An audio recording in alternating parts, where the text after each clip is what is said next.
अमरसिं ब्रह्म नोंथां दावराव देख्रेब नोंथां दिनै बड'फानि बे मुर्तिनि खाथिनिफ्राय जोङो दुलाराय बर' फरायसा आफादा नोंथांमोनखौ साबधान खालामो नोंथांमोना दिनै बर' हारियाव मा मोजां मावबोदों बेखौ बुं मा मोजां मावनांगौ बेखौ बुं दिनै जोङो बिथांमोनखौबो सिदा खालामनायनि थाखाय दुलाराय बर' फरायसा आफादा खामानि मावलांगोन मानोना नोंथांमोननाव जि आखाइ दं जोंनावबो दं नोंथांमोननाव जि खुगा दं जोंनावबो दं नोंथांमोननाव जिबायदि आथिं दं जोंनावबो दं आरो बर' हारिनि जारिमिनाव दुलाराय बर' फरायसा आफादा गणतान्त्रिक आन्दोलन सिलाइनि आन्दोलन आरो गुबुन गुबुन रोखोमनि आन्दोलनखौ बारसिबोनाय बे दिनैनि दुलाराय बर' फरायसा आफादा दुलाराय बर' फरायसा आफादनि भाइस प्रेसिडेन्ट खोरोमदाव औवारी बिथाङा मैयानि जेनेखि गावसिनि धरना बे धरना हाबाफारियाव दावराव देख्रेब सार आरो अमरसिं सारमोनखौ गोख्रों रावजों सोंखारियो लाजि फोनाङो जे बड'फानि मुसुखायाव जे देख्लानाय जाथाय बे जाथायजों लोब्बा लाखिनानै बिथांमोना मोनसे हाबाफारि लादों बेवहाय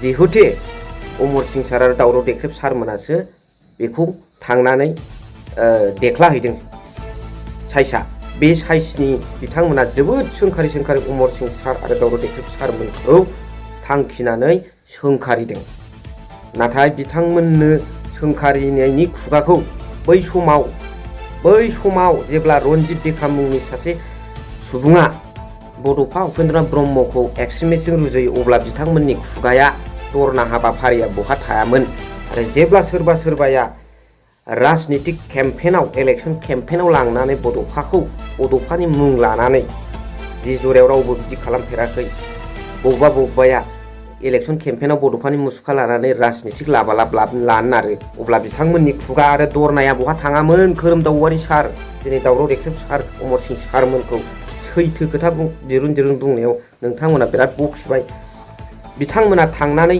बे मुसुखाखौ देखाहैनाय बादि नोंथांमोना थांखि बिथांमोनखौसो बुंनो हागौ नाथाय सोरबाया दिनैसिमबो बड'फानि नामाव बायदिसिना बखिलांबाय बेखौ जेबो बुंनो हाया दिनैनि भिडिअनि गेजेरजों बे खोथाखौनो नोंथांमोनजों सावरायलायगोन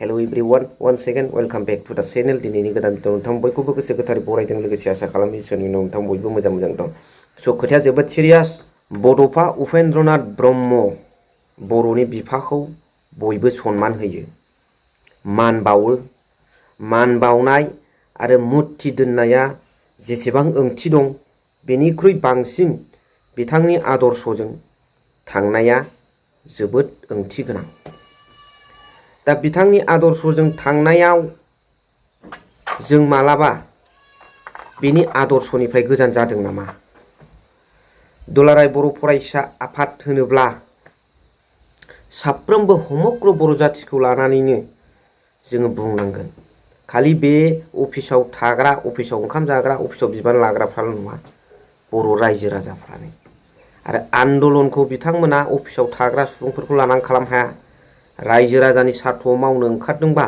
राजनितिक दोलोनि खिथु खारनो सानाखैबा फैसानि उन खारनो सानाखैब्ला फैसायाव नोंथांमोना गाज्रि लानानै जिरायनो सानाखैबा दिनै बड'फानि आदर्शखौ सिगाङाव दोननानै आवगायलां आरो जों थांखिनिफ्राय मालाबाबो दोरोदनाय नङा बेफोरबादि गोसोखाङोब्ला नाथाय जों नुनो मोनो बड'फा उपेन्द्रनाथ ब्रह्मनि मुसुखाखौ जाय बेक्तिया बा बेक्तिफोरा खहा खालामदों बेनि थाखाय आं पार्सनेलि दुखु फोरमायो बड'फाया हाजार हक जोंनिनो बिफा बर'नि बिफा जों बेखौ मानिनांगोन जेब्लाबो सनमान होनांगोन बेनि आदर्शजों जों थांनांगोन बिथांनि मुर्तिखौबाबो जोङो आदर्श हिसाबै मानिनानै जों सोलिलांनांगोन आरो बेखौ जेब्लाबो सनमान होयो बेखौ देखानायनि एगेन्स्टआव दुलाराय बर' फरायसा आफादनिफ्राय गोख्रों धरना हाबाफारि लादों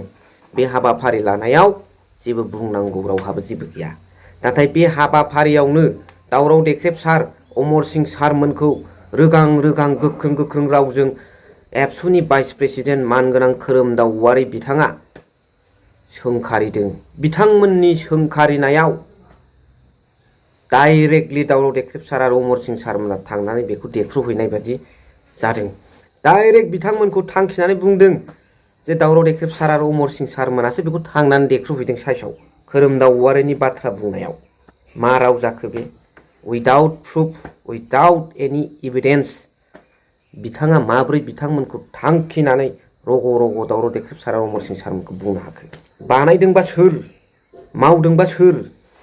फोरमान गैया। बेनि थाखाय गोख्रों हाबाफारि लादों, मोजां जादों। नाथाय सोरखौबा थांखिनानै बुंनाया गोरोन्थिबो जानो हायो। बड'फानि आदर्शजों बेसेबां थाबायदों। थांनाय 5 बोसोराव रायजो राजाया दुलाराय बर' फरायसा आफादखौ नुदों जे बर' रायजो राजाफ्रा मेगनाव मोदै खुगायाव खदै फटबट जरायाव जादों। हा सेखौ जानायनि खोथा।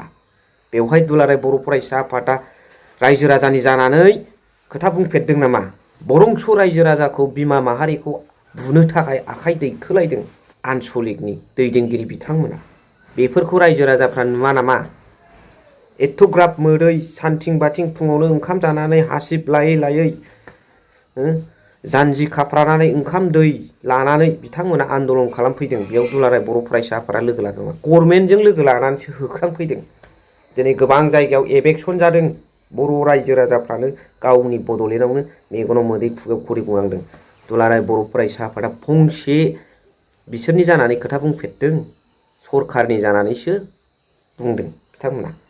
आरो बेनिख्रुइ देरसिन दुखुनांथाव बाथ्राया जाहैबाय बिथांमोना दुलाराय बर' फरायसा आफादनि मासियाव थानानै बड'फानि आदर्शखौ बेसेबां पालन खालामदों।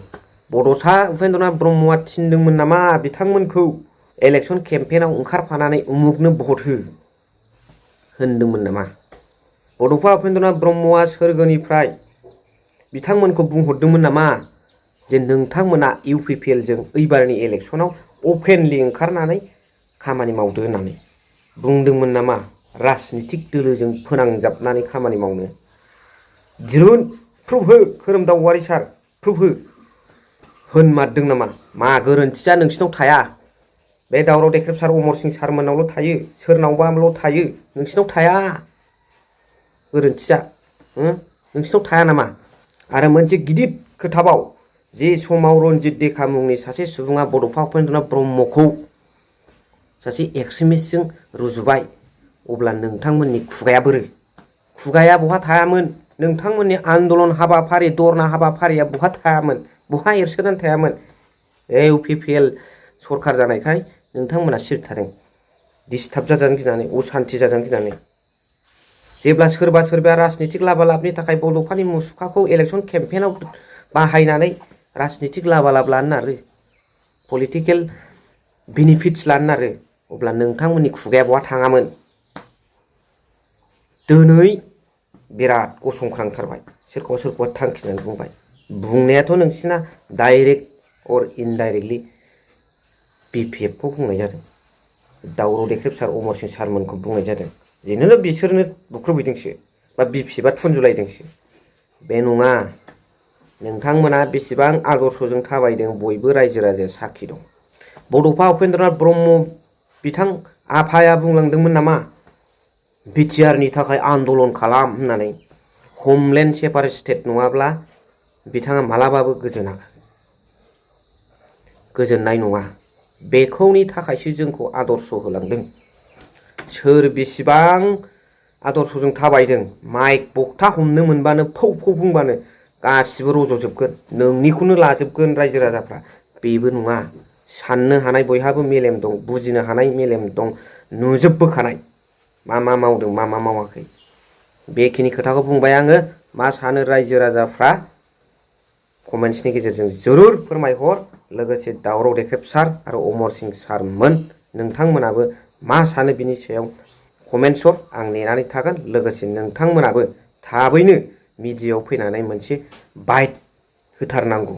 आं बेखौनो गुरैयै सारमोननिसिम, दावराव देख्रेब सार आरो अमर सिं सारमोननिसिम खावलायहरबाय। मानोना नोंथांमोनखौ रग' रग' थांखिनानै जोबोद बुंबाय। बेखायनो नोंथांमोना थाबैनो मोनसे प्रेस मिट होनांगौ। एसेनोसै। थेंक इउ भेरि माच फर वाचिं। लाभ इउ अल।